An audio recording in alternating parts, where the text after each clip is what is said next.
want you to think of a knife that you believe is severely underrated. How's it going, everybody? I'm Rollshambo, the connoisseur and collector of all things sharp and shiny. And you have that knife in mind, you know, the one that people seem to be overlooking but really shouldn't. You got it? Great. Put it in the comments section down below. And while you're down there, do the secret handshake with the like button. Let YouTube know that you appreciate this kind of content. Today we're talking about a knife that I believe is severely underrated, and that is the Begg Knives Astio. Shout out to Begg Knives for getting one of these in my hands, and shout out to Jared Van Otterloo, the designer who designed the Astio. Because this is not entirely like any other knife that I've had the chance to check out.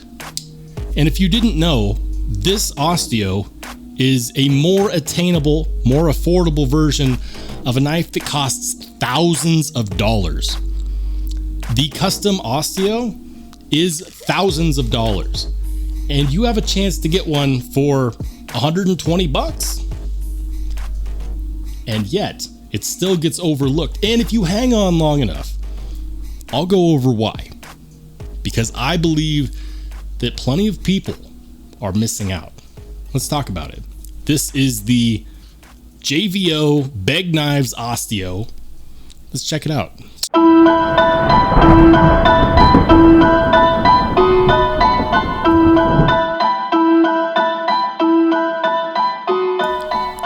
This beautiful piece of cutlery is called the Begg Knives Astio.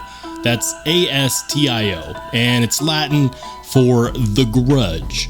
And I don't know necessarily who the grudge is against, but I'll say this much. I wouldn't want to be on the business end of this knife. This knife is absolutely killer. Let's talk about it. The Begg Knives Astio.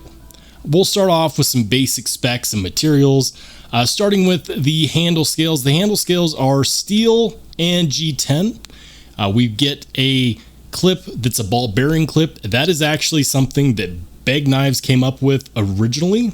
So if you ever see a pocket knife that uses a ball bearing clip, looking at you, Heretic Knives and Microtech, yeah, Begg Knives did it first, and they kind of inspired that. For the blade steel, we're looking at D2, and we also get a steel backspacer that has some gnarly jimping here on the back, which I actually really like. It's a single-sided captive pivot, and it's not a small knife. This is actually a pretty decently sized knife. Let me give you an idea of just how big this knife is. So here it is up against the CJRB Pyrite. And what if we were to put it up against something like this Demco 80 20.5? So it's bigger and longer than both of those. What about up against the Chavez Redemption 229? Now we're getting somewhere. It's about the same length and blade width as the Redemption 229 kickstop. Crazy, right? Because everyone knows that this is no small knife either. Now, I could have just measured it and told you about that. Instead, I wanted to do some comparisons, and I'll put the official length up on the screen. Now, spoiler alert, I mentioned in my intro that I was going to tell you why a lot of people are overlooking this knife. And I'm going to start by saying that it has a lot to do with the fact that the blade is D2. You see, there's a lot of peasants out there who see D2 and they're like, nope, I won't buy it. I refuse. I hate D2. But they don't know why. You know, everyone is good with 14C, myself included. But 14C doesn't have nearly as good of edge retention as D2. Now, the reason why that's so ironic to me is because when I ran a poll on my community, I said, what's the most important property of a knife steel to you? Overwhelmingly, everyone said edge retention. Not a lot of people said toughness. Not a lot of people said corrosion resistance. And yet, we are pre-programmed to say, oh, I don't like D2. And you know who I blame for that? I blame the knife review community. because what happened is that reviewers like me got a hold of a lot of knives in D2 and we just got tired of it. And then of course, cheaper manufacturers also got a hold of D2 steel and some bad batches came through. And then all of a sudden, before you know it, D2 has a bad rap, which I don't necessarily think is fair, because when we're talking about a knife like this Begg Knives Astio that costs $120, we should be looking at more than just the material composition. Let me say that one more time for those of you in the back. When you look at what a knife should be valued, look at more than just the material composition. Let me give you an idea of what I'm talking about. This is a harpoon style drop point tanto with a compound grind. We've got a flat grind at the tip and a deep hollow grind here with a recurve. Your thumb goes right up here against this harpoon spine, which even without jimping locks you in really, really well. It has a fuller that does have holes in it. Now, typically when you see a fuller with holes, traditionally speaking, that's to help balance out the blade. And let's see where the balance point is. So the balance point is right about there.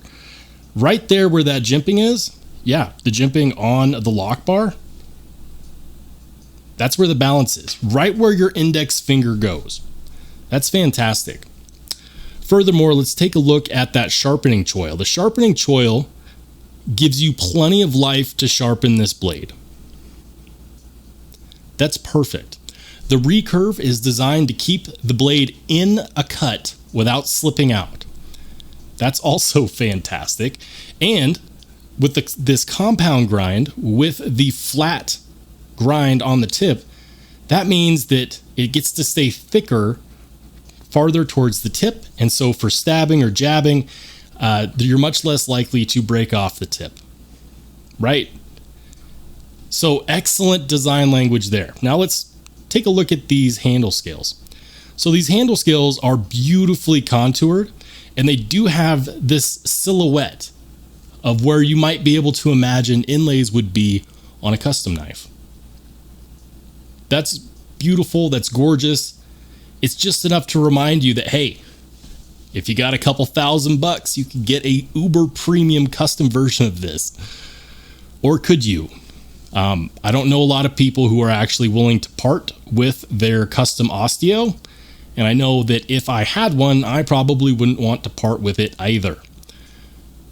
Furthermore, the handle scales near the back kind of remind me of a Strider. Strider knives are really built to be aggressive, especially in a reverse grip. You see this?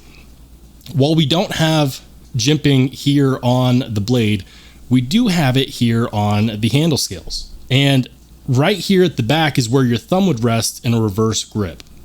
This knife is aggressive and it feels perfect in the hand, especially in a reverse grip. Now, was that intentional so that it would feel good no matter whether you're holding it like a regular knife, saber style grip, and just as good in a reverse grip? That shows a lot of versatility in the design. Now, it does have a lot of body screws. I'll say that. It's got a lot of body screws, and some people are not going to be fans of that, but hear me out. So, this is immediately what looks like a steel lock bar, right? Well, it's a steel frame that's overlaid by these G10 handle scales and connected by these screws. So the G10 overlays the steel frame, kind of like some crazy mixture of a bolster lock and a frame lock. Begg Knives calls this the bolt-on lock. And I've seen plenty of bolster locks, but nothing quite looks like this. I think that that's fantastic. Now the pocket clip. I've seen variants of the ball bearing pocket clip in other production knives, and people complain about them. They say they just don't fit well. Well, I've been carrying this knife now every day for the last week and a half, and I gotta say, this clip fits perfectly in and out of the pocket. If you want to know what the benefits of a ball bearing clip are, it has a lot to do with the smoothness of being able to pull it out of your pocket. When you do the pull out, it's got to be smooth. I said what I said. And so it achieves that. It's not necessarily a deep carry clip, but the angle at which this clip rides is perfect to line up with the seam of your pocket. That is just cool, and it shows a lot of insight that I think is very, very important. Now, is this knife a light knife? No, not at all. At least not by modern standards, okay? If you were to put this on a scale, and I did, this would come in at 4.8 ounces. For me, someone who likes big chunky boys, it's not bad at all. But for a lot of people that are over here saying, "Oh, I don't want a knife that it was over 3 ounces," then yeah, if you're one of those 3-ounce guys, then sure, this is heavy. For everybody else, this is going to be just fine. The level of manufacturing, fit, and finish on here is quite honestly very impressive. There's very few knives out there in this price range at the $120 mark that have this level of attention to detail, this level of design. And to be quite honest with you, it's worth the money because a design this good has no reason to be in this price range. I guarantee you that if you were to hold a custom Astio, you would probably see what I'm talking about, because the level of detail here, the level of thought behind the design and the manufacturing itself is really good. It's unheard of in the $120 price range. And yet people pass because they say D2, that's too much for D2. And by the way, if that's you and you don't necessarily know why I don't have any issue with D2, check the link up in the corner. I'm going to link my Steel Snobs video about D2 tool steel. Check it out. You might actually be surprised. Now, I'm not hating on anyone that says, "No, I don't like this steel," or "No, I don't like this steel." But what I am challenging everyone to do is, if you're one of those people that sits there and says, "Hey, edge retention is the most important to me, but I'd rather have this other steel that has less edge retention than D2, really take a look in the mirror and ask yourself, is the value of a knife to you just in the materials? Or do you care about the little things? Do you care about the details that make the big difference? One of those details that makes the big difference on this knife is the action. And I can't stop myself but flick it out. The detent is perfectly tuned, and the ball bearings are very smooth. Something that I find myself doing is staring at the level of milling on these rounded out edges. They didn't just knock the edges down, they rounded them out. We have fluting here on that lock bar. That fluting matches the fuller on the blade. That's absolutely killer. And then of course we have a single-sided captive pivot running on bearings. Guys, I think that this is phenomenal, and I am super stoked to have had the opportunity to carry one and use one. And I gotta say, usually when I'm carrying a less expensive knife, I'll carry one for a couple days and then start missing my more expensive knives. In the last week and a half that I've been carrying this knife every single day, I have not missed my more expensive pieces at all. And when it comes to using it, it opens boxes, it cuts rope, it does knife things just as well as any other knife steel, but it does everything else so much better because of how well it was designed. Let me know what your thoughts are in the comment section down below, guys. If you agree with me, are you gonna check one out? Is the D2 just such a big deal breaker that you will not be willing to budge on that front?